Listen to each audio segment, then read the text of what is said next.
It's 2:14 a.m. The world outside your window is silent, but inside your mind, it's high noon in a crowded stadium.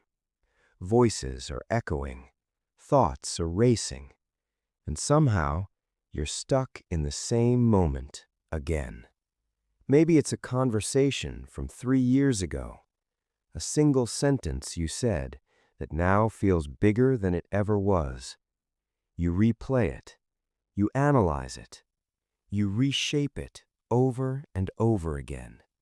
Even though no one else remembers it, your mind won't let it go. Or maybe it's something that hasn't even happened yet, a future conversation, a meeting, a possibility, and you're already preparing for everything that could go wrong, every outcome, every mistake, every version of failure, until your heart starts racing as if the danger is already real. If this feels familiar, you're not alone. Most people call this overthinking, but psychologically, it's something much deeper. What you're experiencing is a paradox. The same ability that makes you insightful, aware, and capable is the same ability that can quietly exhaust you. Your mind isn't broken, it's powerful, but right now it doesn't know how to slow down. It's like a high-performance engine that never learned how to idle. And today, we're going to understand why. To really understand this pattern, we need to change how we look at it. This isn't just thinking too much. In psychology, it's often called rumination. But not all thinking is the same. There's a difference between reflection and rumination. Reflection moves forward. It helps you solve problems. It brings clarity. But rumination loops. It circles the same thought again and again without resolution. It feels like progress, but it isn't. It's mental movement without direction. Researchers have studied this pattern for years, and what they found is surprising.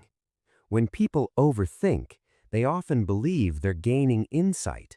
It feels productive. It feels like you're getting closer to the answer. But in reality, it drains your mental energy and makes decisions harder. So the question becomes, why does the brain keep doing something that feels so exhausting? The answer lies in how your brain is wired. There's a system in your brain often called the default mode network. Think of it as your mind's background mode. It activates when you're not focused on a task. When you're lying in bed, walking alone, or just sitting quietly.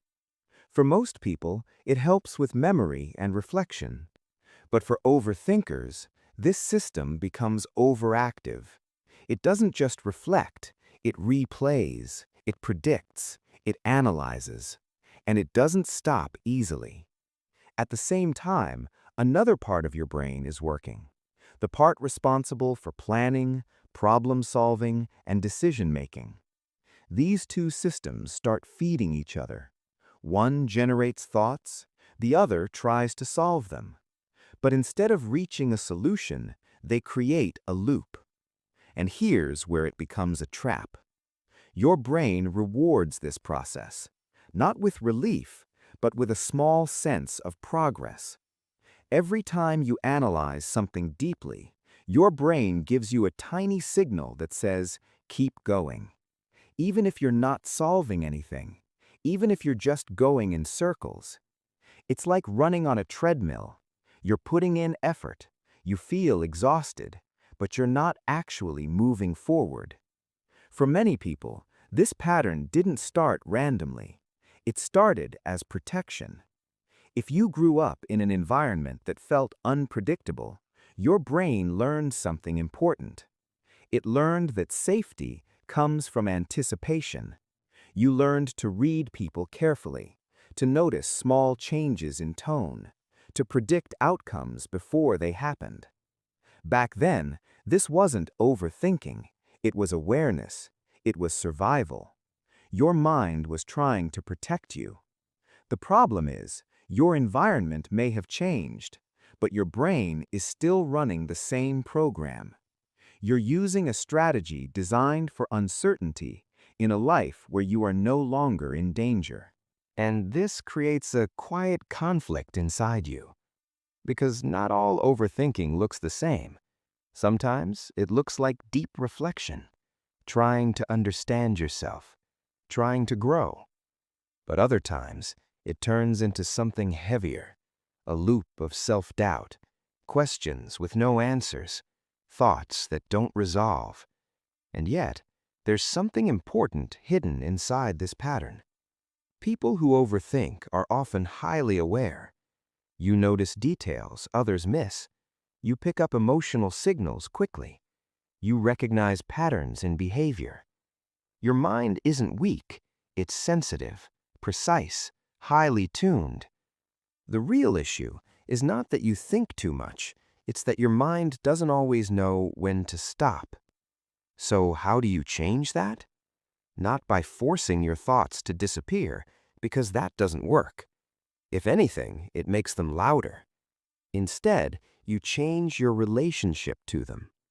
One approach comes from something called acceptance and commitment therapy.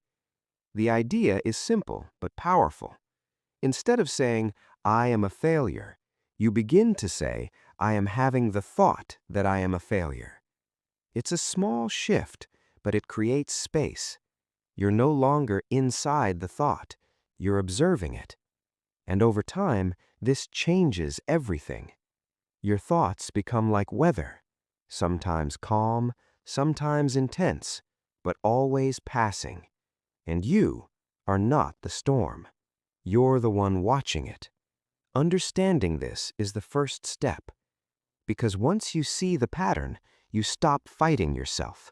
You stop believing every thought. You start recognizing what your mind is trying to do. It's trying to protect you, even if it's doing it imperfectly. And that awareness gives you something back: control. Not over every thought, but how you respond to them. Your mind is complex, powerful, and yes, sometimes exhausting, but it's still yours. And as you begin to understand it, you can begin to guide it, gently, patiently, without force. And maybe, for the first time in a long time, you can tell your mind something it's been waiting to hear. It's okay. We're safe now. You can rest.